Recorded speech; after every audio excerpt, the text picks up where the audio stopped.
Hello, magandang umaga, magandang araw. Lagi ka bang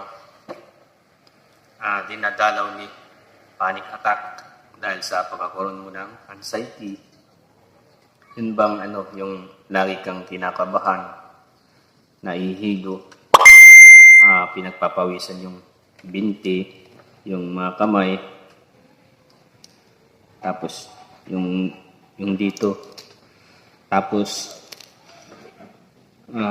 mabilis ang tibok ng puso,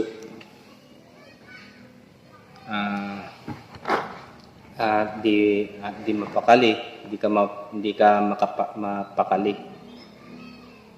Tapos nahihilo ka,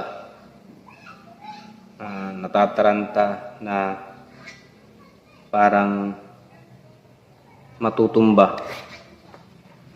Bali, ito yung gawin mo.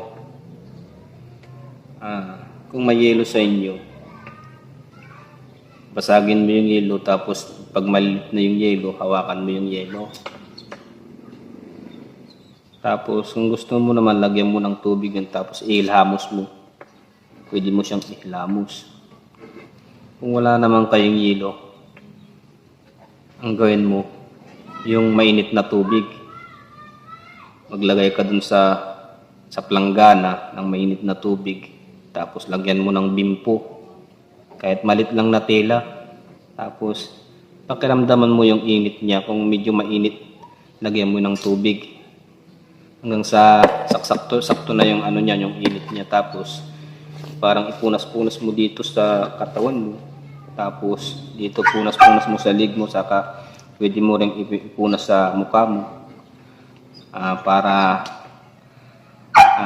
may masmasan yung yung panic mo.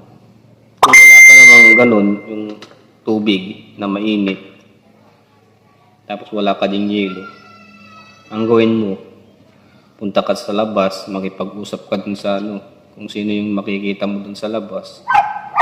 Tapos kung wala ka namang nakikita dun sa labas, gumawa ka ng mga gawain. Habang nahihilo ka, gumawa ka. Maglakad-lakad ka, tapos tingnan mo kung ano yung dapat mong gawin. Bali, pag may ginawa ka naman, after 15 minutes o 20 minutes, mawawala yung panic mo. Bye!